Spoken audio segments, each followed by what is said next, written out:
Well, welcome everyone. It's wonderful to have so many of you here this afternoon for our Dean's discussion with Dr. Zbigniew Brzezinski, who is well known to all, so I'm not going to dwell too much on his bio. He's currently with the Center for Strategic and International Studies and also Johns Hopkins School of Advanced International Studies. Formerly National Security Advisor to President Jimmy Carter. And also in this academic setting, I do want to note his extraordinary academic career, the number of books that he wrote while being a professor, and then the number of books he's written since his time when he was primarily a faculty member. And a lot of the books, the big strategic books, get the most attention, but I just, on a personal note, just want to mention my own favorite, which is, and I may be the only one in the room who's ever read it, The Soviet Bloc, which was a book that I poured through many times while I was in graduate school, and gave me a great understanding of a system that thankfully is no longer in place in Central and Eastern Europe. And of course, issues with respect to Russia are one of the things that we'll be touching on. So welcome to the School of International Service. It's great to have you here. And we'll start, Dr. Brzezinski is going to give us a little overview of how he sees the world. Then I'm going to engage in a back and forth for a bit of time, and then we will open it up to you, and especially to those of you who are students to ask questions, and we'll be using this microphone in the center. So, Zbig, without further ado, please. Well, thank you very much. Thank you for having me here. I'm delighted at this opportunity. What I look forward to, of course, is the exchange of views between us and also between me and the Dean. But let me just start off by saying something which obviously is not any sensational discovery, but which to me is the proper point of departure for any discussion of our foreign policy issues today.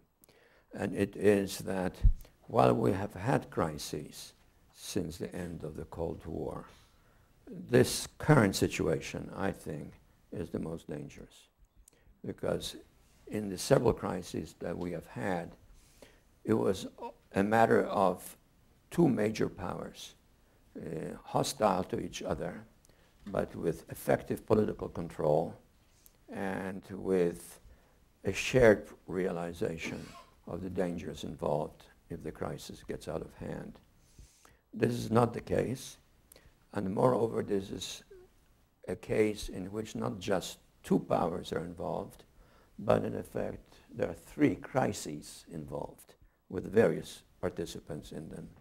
The first and the most obvious one is the one involving Russia and the United States and NATO on the other side, and Ukraine as being the major stake.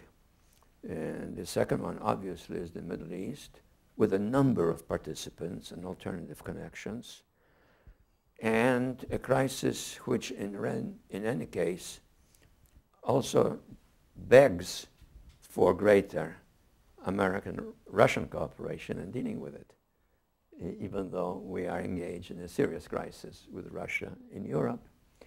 And to a lesser extent, but still to some reasonable extent, it involves also the desirability of some greater Chinese involvement in it if the issues, and there are a myriad of issues involved in that crisis, are to be brought under some degree of control. And then finally and thirdly, the word crisis perhaps is not appropriate, but uncertainty certainly is, and that is the strategic uncertainty of changing conditions in the Far East, where to some extent there are some possible serious aspects evolving and could produce additional sharpening of international problems. So this is really a serious moment in post-Cold World, post-World War II affairs, and one which affects, of course, the United States a great deal, because while we are no longer the hegemon in the world, we are without a doubt the most powerful country in the world, no matter how much others have risen, or how much we have receded, or how many errors we have committed. So we are involved. So let me say just a brief few words about each of these as a point of departure for our discussion. Insofar as Europe is concerned, at stake is the political and territorial status quo in Europe. And that makes it dangerous, unpredictable, and at least on the Russian side, full of emotion. There's much less emotion in the West. The United States is hardly emotionally aroused. In fact, I would just hazard the guess that the majority of Americans don't fully realize that we're in a serious crisis with Russia. If you took a public opinion poll, my guess is that we wouldn't find a great majority recognizing it. To me, one of the shortcomings of our attitude in response to this crisis is the fact that the president, so far, has refrained from any sort of broader analysis of what are the dynamics, what are the risks, what are the requirements. And that hampers his ability to formulate a policy that's clearly recognized as an adequate response. On the Russian side, there's a great deal of emotion. Emotion deliberately inflamed by the party in power, which is Vladimir Putin. That's the party that's in power. And you can see a steady evolution in his views from between 2007 and now. 2007, first generalized critique of the West at a famous conference, Verkunde in Germany. And then this year and last year, a series of speeches in which all of a sudden a grand new concept of Russian nationalism, national chauvinism actually, national chauvinism has been articulated with very wide-ranging demands for recognition and self-assertion, reinforced by something unprecedented in post-World War II history, the explicit, overt, verbal reference to nuclear weapons as a possible tool for dealing with this problem, plus overflights over Western Europe, all the way to Portugal, over Scandinavia, by Russian planes capable of carrying nuclear weapons, plus numerous, really numerous exercises at the western and eastern and southern frontiers of Russia,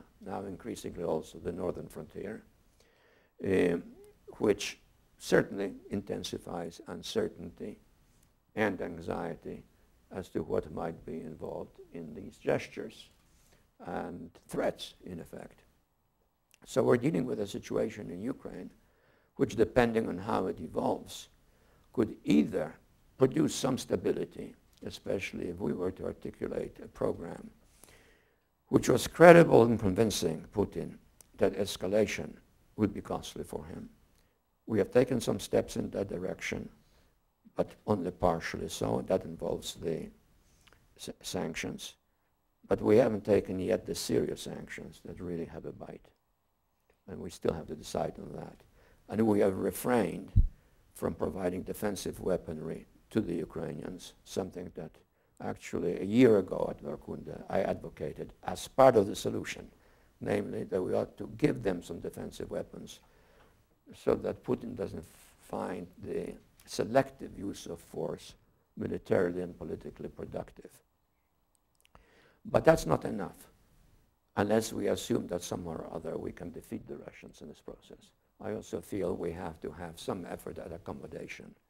And this is why I have been arguing that we should communicate privately to Putin that if there is an accommodation based on the status quo, de facto leaving Crimea in Russia's hands, but getting the Russian hands off eastern Ukraine, no more meddling physically, and I mean physically with arms in eastern Ukraine, we will be prepared to give the Russians assurances that Ukraine will not be a member of NATO.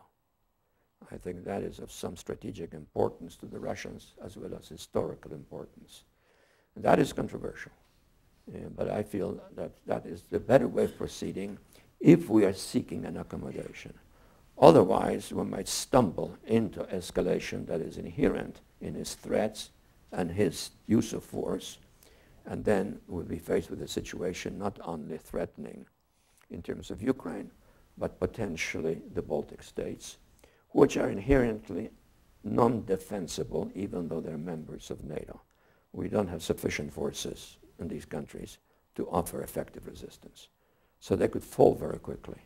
Then the question arises, do we wage some form of amphibious operations, get our forces in Western Europe on ships in the Baltic, and then wage a Pacific War style landings and reconquest? That's not reasonable. So that is a source of concern to me. And increasingly, there are signs that the Russians are beginning to pay more attention to very vulnerable Georgia and are beginning to press it. And there are some troop movements and some demands on Ossetia and places next to Georgia. And that, of course, has significant strategic implications because is the site for the Baku-Sechan pipeline that provides a fair amount of energy to Western Europe via Turkey. So that could be of consequence to us. So that is a very serious problem that really poses the danger of a serious deterioration in East-West relations, with the possibility of a conflict escalating, not necessarily out of intent, but out of irritation and miscalculation. In that respect, the Berlin conflict, the Cuban conflict, the Hungarian conflict were easier to handle. Both sides were firmly in control. There was someone clearly in charge on both sides. And each side recognized that at that stage, any direct collision between them would be suicidal, perhaps for both, perhaps for one, depending on how things evolved. So that leaves us in a very uncertain position, and I don't think we have yet formulated the kind of policy that is needed, although I've given you a sense of how I approach it and how I would handle it, and what I have, on some occasions, advised. Beyond that, let's add to it a further dimension, Middle East. Middle East is in a state of total collapse, total disintegration, total conflict, one which we don't understand very well, one in which we are partially a party because of the extremely dangerous and, in my view, wrong-headed decisions made by President Bush #2, which was to invade Iraq under false pretenses, never justified effectively because there were falsehoods, in which the President, unfortunately, and Prime Minister Blair played a major role, and because the conflict was waged by us in a setting of really significant military superiority over Iraq, with very high level of violence. Violence not only against the military, who, when they capitulated, were generally treated very badly, especially the higher level officers, and the lower level soldiers were basically stripped of their uniforms and released, all of which has nurtured a great deal of lingering resentment, which makes it more difficult to mobilize the Sunni Iraqis against ISIS and so forth. And the second thing is the brutality directed at civilians. The full figures of civilian fatalities because of our methods of warfare is not fully known, but most knowledgeable estimates place it at around 100,000. That's a lot of civilians killed in the course of a war which lasted only about 2 or 3 weeks. And that is a legacy that we're facing. And that second aspect is, unfortunately, some misconceptions regarding what is at stake that surfaced in 2011 and subsequent months and years. Namely, the very strong reaction by the Saudis to internal unrest in Syria and some struggle for power and because of economic turndowns, because of some droughts resulting in the killings of a number of Sunnis, which the Saudis managed to present to the United States president as an issue involving human rights, and which precipitated that public comment all of a sudden that Assad has to step down, without having formulated either a good case why he should do so, or better still, without having formulated some notion of the strategy that would be applied to make him do so, and implicitly buying the notion that this is a human rights issue rather than what it really is, a sectarian conflict. And we became engaged without any adequate preparations. We began to organize some sort of a resistance movement to Assad, which became number 5 among the 5 different resistance movements to Assad that in the process of this growing confusion emerged, and with our resistance movement occupying the honorable 5th place in the ranking of determination, ability to mobilize, and serious military engagement. So we have come out in a rather counterproductive fashion in this issue, but it has contributed to a rising conflict in which ISIS has now made an appearance, capitalizing on the extreme manifestations of progressive political awakening stimulated by religious fanaticism and dedicated to absolute ends, with the application and the process of extraordinary violence designed to shock. And the question then is, how do we react here in this new setting in which the existing more or less moderate or more moderate Muslim or Arab states are struggling to find the proper formula, but not a comprehensive agreement with each other because of religious differences, generally sharing a desire for us to do much more than in my judgment we should. And here the president, I think, has wisely pulled back and not go all the way, and has retained for himself the right to intervene wisely again against those who are killing our citizens in a particularly brutal way, but without any of the anti-religious, anti-Muslim, jihadist, anti-jihadist rhetoric of the Bush era. Bush flaunted the notion that we're fighting jihadist terrorism, overlooking the fact that jihad is a holy war, a little bit like the Crusades, and not exactly something that's likely to mobilize the sympathies, therefore, of the Muslims towards us. So in that sense, we have avoided some of the extremes inherent in the actions taken a decade or so ago. But short of that, we don't really have much of an appeal. We're essentially resigned to the formula, which I do back: no boots on the ground, use Air Force to punish, use the punishment as cover for military support, but don't wage it with any religious content, maybe some political content. And for the latter, for the content, waiting for the powers that do exist in the Middle East to work out some division of labor. Turkey is a power in the Middle East. Kurdistan, unofficially, is a power in the Middle East. Up to a point, Jordan is, but very vulnerably so. Saudi Arabia is, because it has the money, and it pushes out of Saudi Arabia's affairs outward its most extreme movements, which are then involved in these conflicts.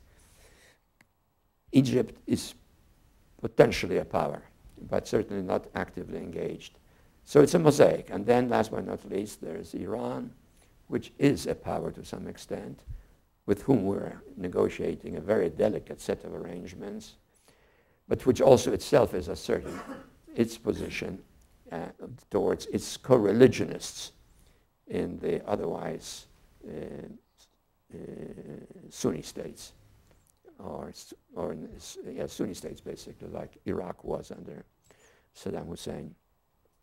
So it's a messy, messy situation in which we're likely, if we are careful, to be involved on a controlled scale for a long time to come. If we're not careful, we're likely to be involved for a long time on a very large scale. And I think the president wisely is trying to avoid the latter. But that is complicated by our domestic situation, and particularly by our relationship with Iran, where we have an enormous stake in avoiding yet another major war, in delaying as much as possible the possible exploitation of the nuclear option by the Iranians insofar as acquisition of a nuclear capability is concerned, and in thereby resisting the pressure from the extreme right-wing, nationalist right-wing in Israel, which would very much like to get us involved in a war with Iran. It's as simple as that.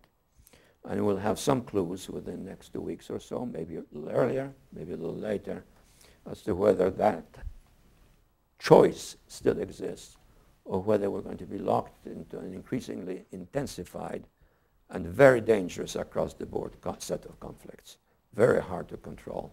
Look at what is happening in Yemen as the latest example. How sure can we be that there is no eruption again within Egypt? What about the vulnerability of Jordan, overwhelmed by hundreds of thousands of refugees? What about Israel and its ability to stimulate things or start things, for example, with the Iranians? This is a truly messy problem. And we are divided, and a large part of our body politic, for a variety of reasons, is prepared to play this game, not exactly by motivation built around a shared perception of what is our national interest. On the contrary, much more so motivated by money and a deference to someone else's interests. And that, of course, does not make it easier for the United States to pursue a rational foreign policy.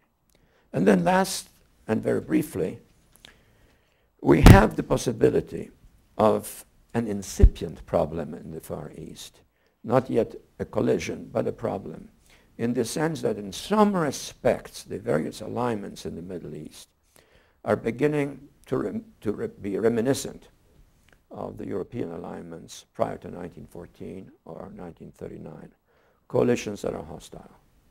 So we will have in the first instance the Japanese and the Chinese, and I don't need to elaborate that, but that is incipient, although with some attempt on both sides to bring it under control.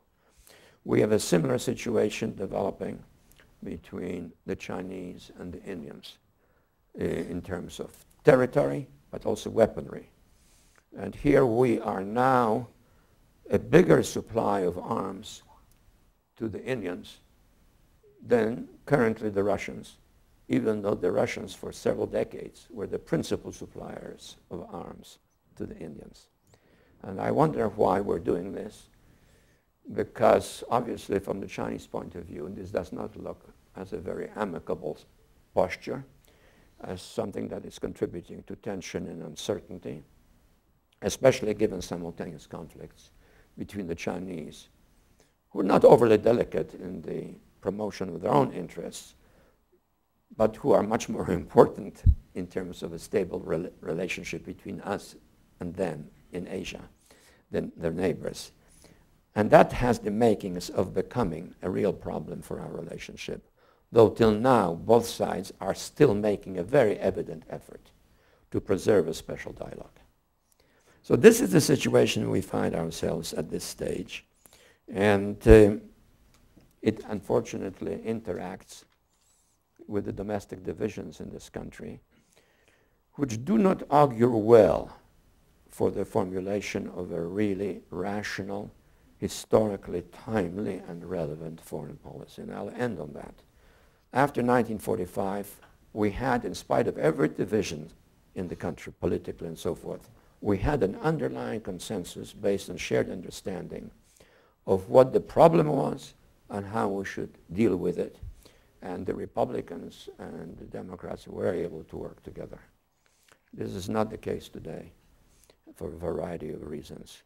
And this is, of course, what's going to make the last 2 years of the Obama administration very difficult. And this is what's going to make the emergence of a shared national foreign policy less likely And last but not least, this is what is likely to polarize our national outlook on foreign affairs, and particularly with the challenger party veering increasingly towards more assertive attitudes, which are not rooted in widely shared public understanding, but which do respond to public fears and anxieties.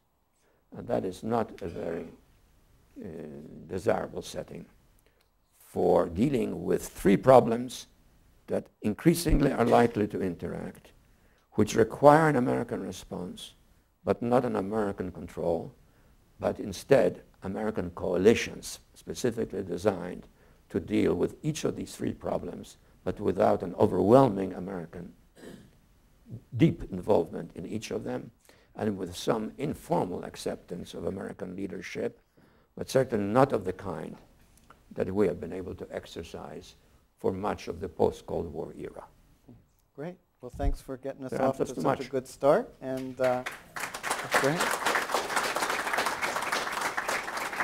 And I'm going to ask you a question about each of the three issues that you raised, and then we'll open it up. And first, on the Russia-Ukraine issue, you spoke early after the collapse of the Soviet Union about the importance of an independent Ukraine for getting Russia on a path in which it could become a successful non-imperial power. And we have seen how true those words were, given the Russian role in Ukraine and the way it's thought about under Putin, the way it's been thinking about Ukraine, the creation of a Eurasian economic union.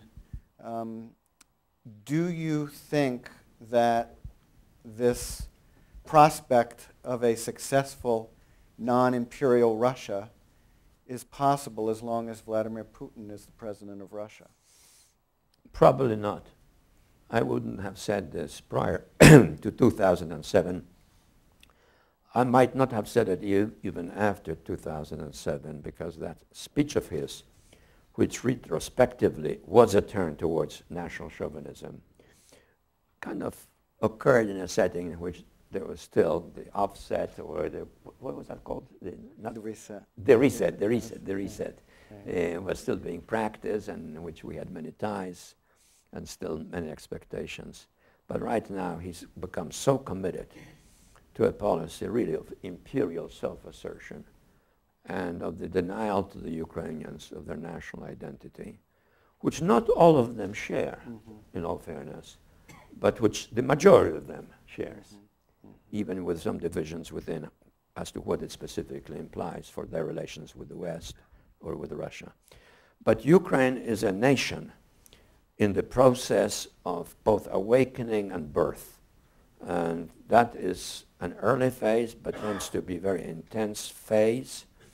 Until the crisis, most Ukrainians, the majority of Ukrainians, wanted independence, but basically assumed that one of its principal strategic elements would be independence in friendship with the Russians.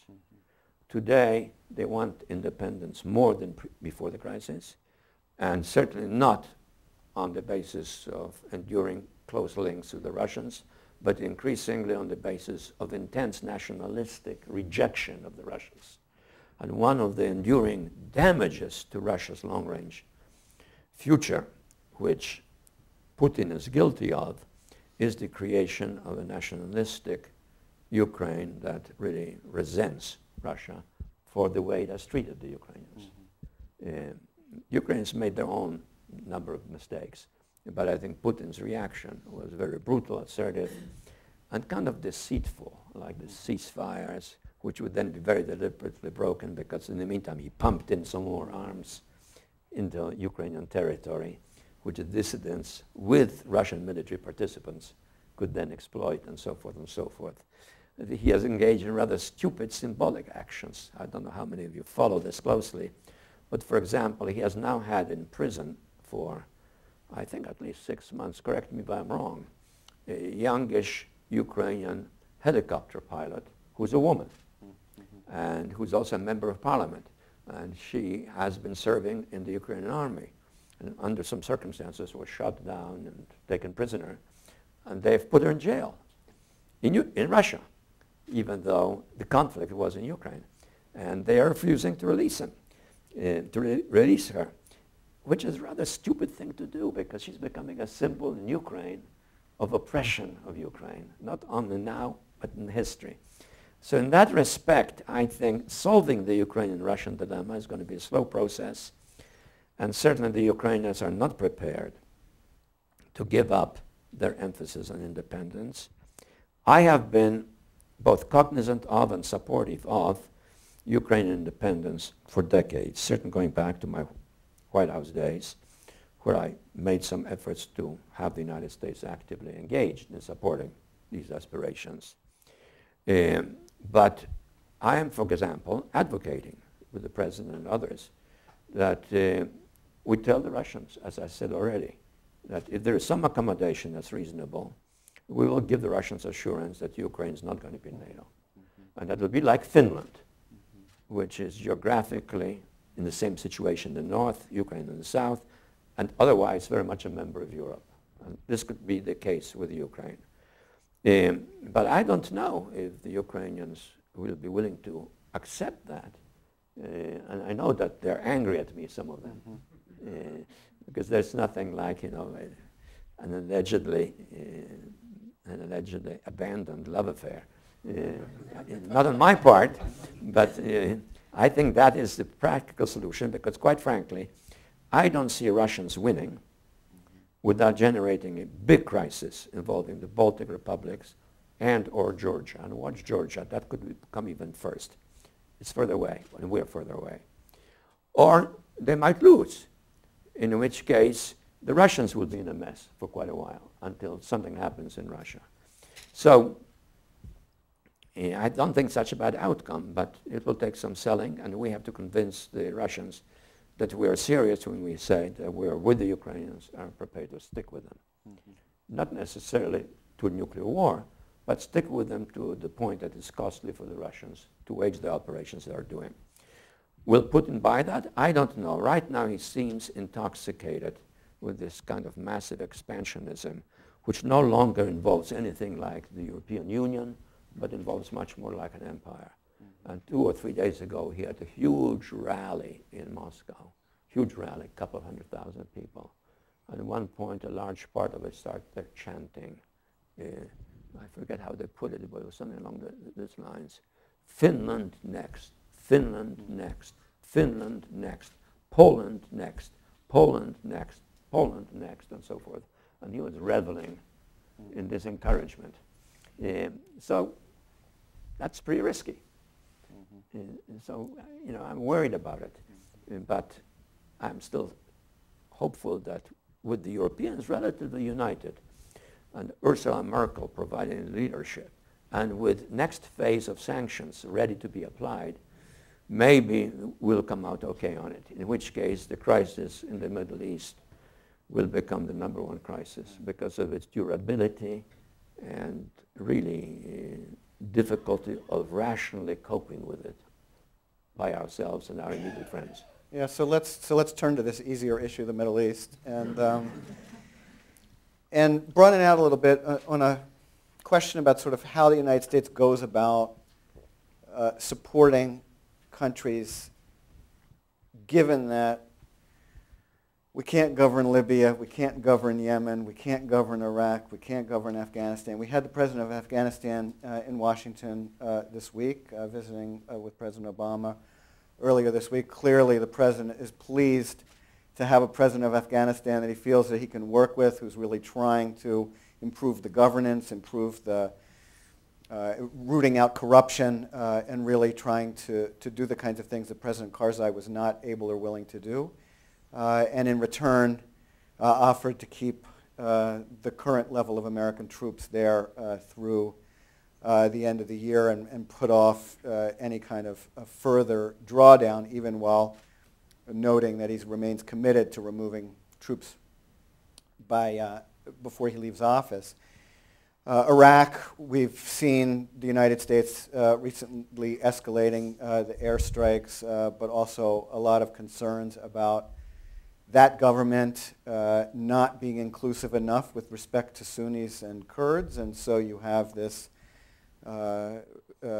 more easily, a population that's more easily recruited to ISIS because of the failures of the Iraqi government, and now concerns about the Iranian government coming in and supporting the Iraqi government in the battle against ISIS, and perhaps increasing the sectarian divides.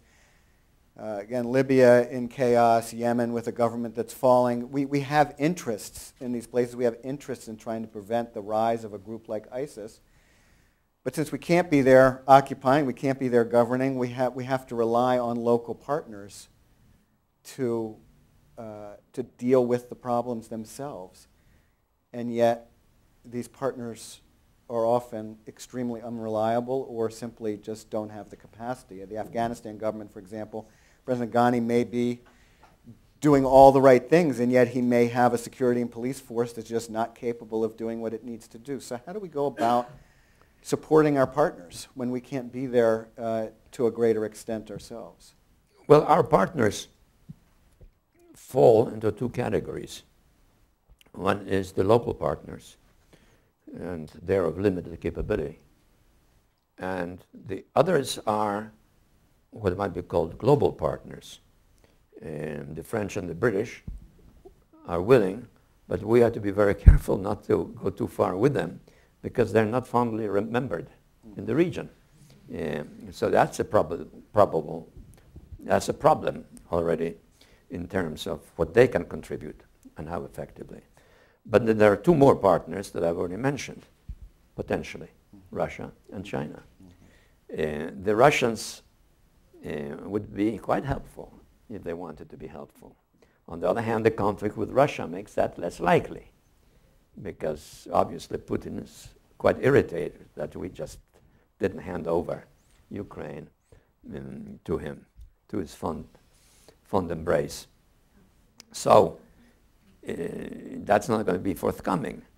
But we can't abandon efforts to make it happen, because ultimately, in the longer run, the Russians also have to ask themselves, in what direction will what is happening on an east-west axis in the southern rim of the eastern hemisphere and so forth, all the way to Nigeria, all the way to Pakistan and Afghanistan, but beyond that, north into Central Asia, eventually, but not that far ahead, into Russia, which has more than 20 million Muslims, many of whom are already very politically aroused, both ethnically and religiously.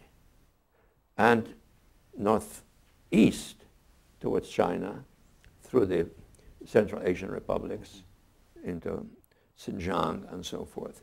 So they have a reason to be involved. But for the moment, I think each of them prefers not to be involved. Russians, because we have the collision with them in Ukraine.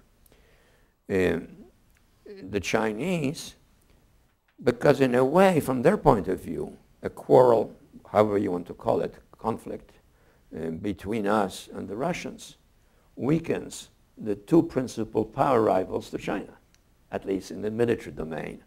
So it's not in their interest to have either the Russians emerge preeminent, because that has its own problems for the Chinese, nor us to be strengthened. So it's not very likely that we will make much progress in that domain. So we're left where we are. And here I think, and I hate to say it, but I think we don't have much choice except overtly self-restraint, selectively the use of force justified by the fact that particular groupings have killed American citizens. And we have a right to defend Americans and to punish those who murder them, and particularly in a very cruel fashion, designed to shock us, and perhaps even to ignite some terrorist activity on our soil. That's a perfectly reasonable response and a self-defense. But it's not part of some sort of our belated answer, if no longer to jihadist terror, because we have learned to be more reticent belatedly, this kind of language, which inflames the Muslims. But it could be a kind of new crusade attitude, especially if you look at some people on the Republican side in the forthcoming debate about foreign policy. So I think that in that setting, no boots on the ground makes a lot of sense. Selective punishment just to weaken the other side, arming as much as we fruitfully can whoever is the local resistor, hitting them occasionally in order to maximize the effort to weaken all of that. Some collaboration, if it doesn't get wrecked by other issues by the U.S. Congress with Iran, because for the moment Iran is playing a positive role, even though it has been for quite a number of years a source of trouble for us, serious trouble. But more than that, I don't see us doing. And I certainly hope we don't get swept into doing something. Now, the present incumbent and likely new Prime Minister of Israel probably would like us to attack Iran. And it would be better for him if we did it than if he had to do it. It's not certain he could actually do it alone. But the consequences for us would be to even intensify the conflicts in the region and to reduce our ability to influence others and marginally to affect military outcomes, such as some of the battles ongoing in Iraq. And that's a very tough choice. As far as specifically Afghanistan is concerned, I understand why the president decided to extend our military stay. The only problem with that is that I wish we had some clearer criteria as to how we judge why we're staying longer. Because obviously there's a huge class now of Afghans who are increasingly kind of modernized, and they are fearful of the regression that the Taliban could impose in the country after we leave. On the other hand, we don't know two things. How long do it take to crush them? Two, whether increased or persistent efforts by us to help to crush them will not produce results that we have seen already with the Afghan forces, namely their attitude is, well, if the Americans can do it, why do we have to do it? And some of them don't like being, so to speak, engaged in conflict against their countrymen together with these heathen aliens, much richer, much better equipped, feeling superior, and in a sense lording over the political realities of their country. So that's a little complicated, and I would be happier if in some ways we extricated ourselves at some point with some sort of at least deadline so that everyone concerned knows that there is an end to this American engagement, which results in the flow of money and in serious American military undertakings. Well, I asked this last question. I'm going to invite particularly any students to come up to the mic, and I'll turn to you after this question. Given what we've just been talking about with respect to both Europe and the Middle East, the premise behind the notion of a rebalance of U.S. foreign policy to Asia was that the United States foreign policy had been overbalanced toward Europe and the Middle East, that we had not been had enough resources and attention focused to the most dynamic region of the world.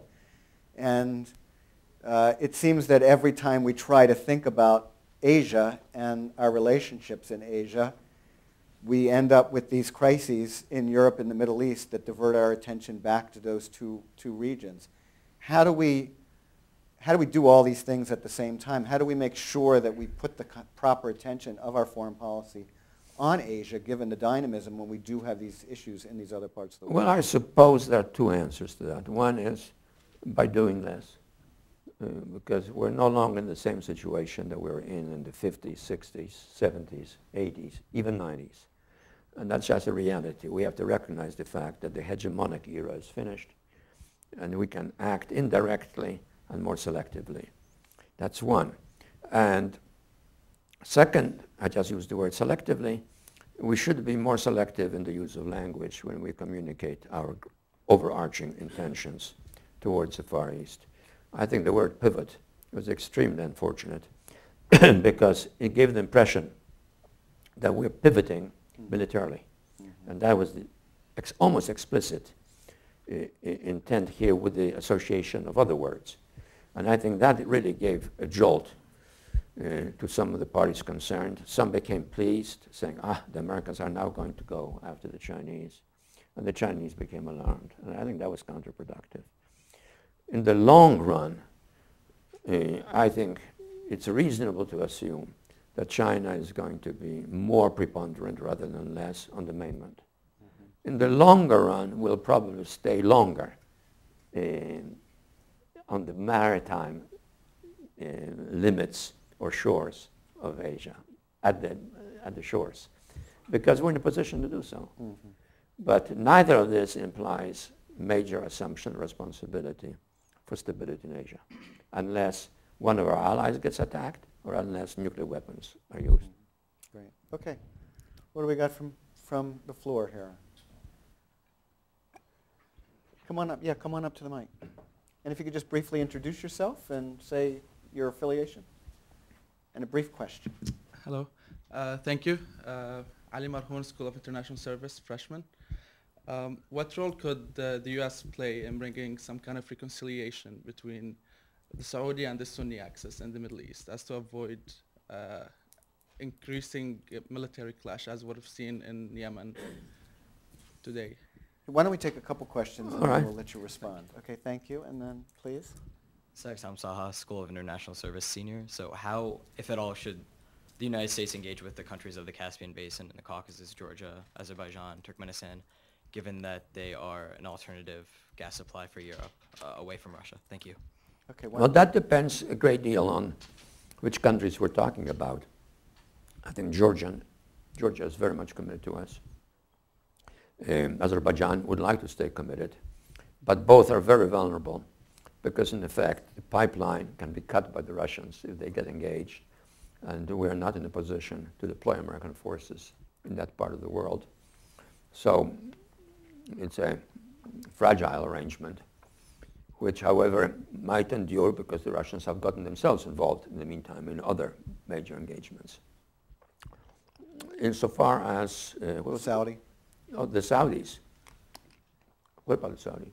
The sort of our relationship with Saudi Arabia and reconciliation in the region and our trying to deal with the situation. Well, you know, I think the Especially Iran and prospects Saudi of Arabia. America being able to negotiate the differences between the Saudis and the Sunnis, between the Saudis and the Iranians, or the Sunnis and the Shiites, is very ephemeral.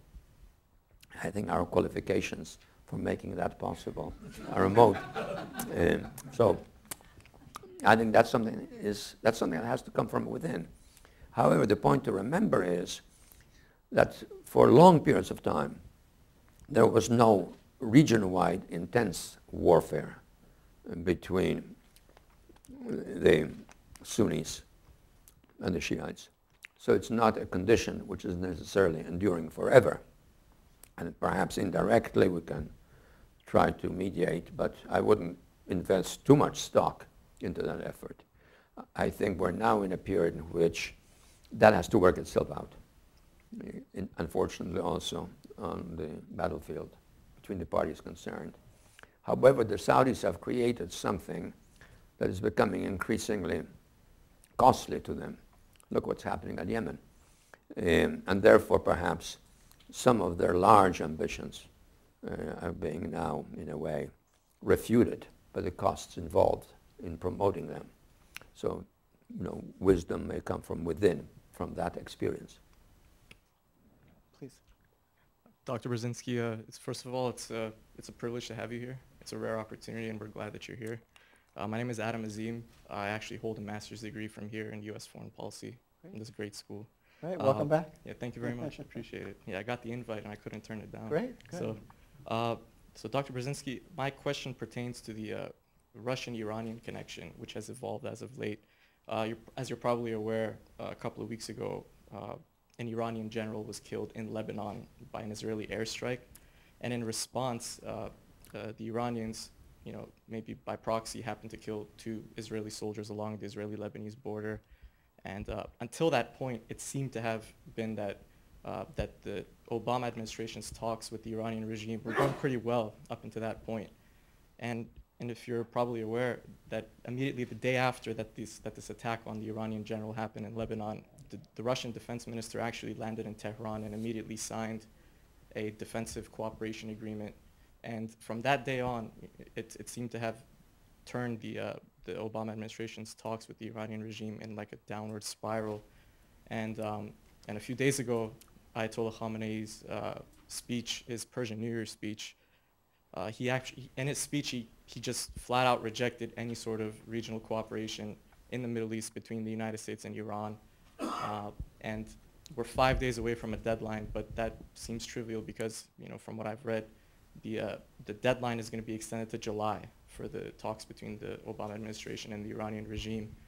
Now that this Russian-Iranian connection has solidified, and obviously it's manifesting in places like Yemen now, in your professional opinion, how would you be able to break this newly strengthened Russian-Iranian connection? Okay, so we've got a Russia-Iran question. Well, let me deal with that one. Oh, you want That's to take very that one? complicated. Okay, all right. And then what we'll do is we'll make these two the last. So after he answers this question, we'll take your two, okay? I think that we should not overdo our suspicions regarding the consequences of a Russian-Iranian accommodation. There is some stabilizing benefit in it too. And the role of the Iranians right now and the internecine warfare that's going on between the Sunnis and the Shiites is not all evil. It is in some cases an attempt at maintaining some sort of a balance, etc. I'm not trying to idealize it or be misled by it, but I don't buy the notion that the Iranians are necessarily the devils in the region and the others, the saviors, promoters of human rights and so forth, because their record in that respect is not all that appealing. I think that from our point of view, establishing some degree of cooperative arrangements with the Russians and the Chinese offers a better hope of some gradual stabilization in the region.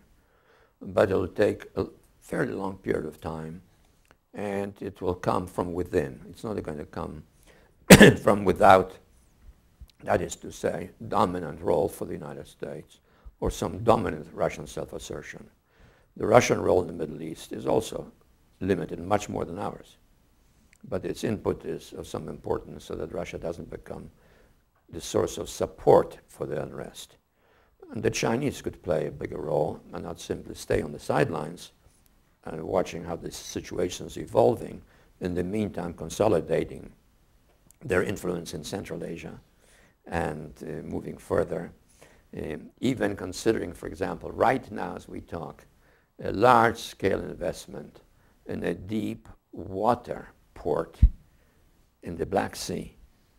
In which country? Georgia. And that, of course, if they do it, will be to some extent an offsetting contribution to any Russian threat, because the Russians will not be able to afford to destabilize Georgia if the Chinese are actively involved in building a multi-billion-dollar deep water facility. And why are they doing that? Because they're in the process of building connectivity with Europe, which doesn't go through Russia, but which goes through Central Asia, and then would turn downward to Georgia, and then to the west. That's a rather interesting development, actually. That's great. Great. Yes, ma'am. I just want to echo everybody's gratitude for you coming here. I think I've learned so much already. My question's a little bit more All right, sustained. and who are you? Oh, I'm Rebecca Bach, senior at American University. And as far as sanctions, serious sanctions against Russia and sending arms to Ukraine, what would prompt United States to do that, and would it be worth it? To do prompt what? To do what? Instate more serious sanctions if Russia's and Putin's threats are really threatening any of our interests. Well, we still have some possible threats in reserve. That is to say, step up the level of sanctions. There is an instrument called SWIFT for rapid financial transfers. There is some debate as to whether that's a viable punishing sanction or whether it would be also too costly for ourselves. But it is also sectoral sanctions possible. And last but not least, although it's problematical, we could be providing some defensive weaponry to the Ukrainians if there's a resumption of hostility. And it's a rather interesting situation in a political sense, because we're a democracy, but we have a democracy in which foreign policy decisions and commander-in-chief decisions are made by the president, and they're not disputed in some fashion. We have now a situation in which the president has shown real reluctance to adopt these, but it's everybody's knowledge in the city that the vice president is for it. The deputy secretary of state is for it. The secretary of state has not committed himself, so I will not place him in any camp. The defense secretary, the new one, is for it. Large majority of Democratic senators are for it. The unanimity in favor of it is pervasive among the Republicans. So it's really kind of an amazing situation for the commander-in-chief and the person who controls our foreign policy. So we don't know where that will end. It perhaps depends to some extent on how seriously Putin takes these potential threats. In his speeches lately, he's been trying to emphasize, there's no problem. But if one looks at the data, the facts on the ground, it's already very, very damaging to the Russian economic prospects. Now, he might feel that that's something to be ignored. I don't like to draw these analogies, but Hitler thought that he could prevail even though he would be challenged seriously economically. So much so that in 1938, right after the Anschluss, taking over of Austria, the same language as Germans, the head of the German General Staff came to Hitler and told him, don't force the pace of this. If we get into a war in the next year or so, we may lose because we're not militarily ready.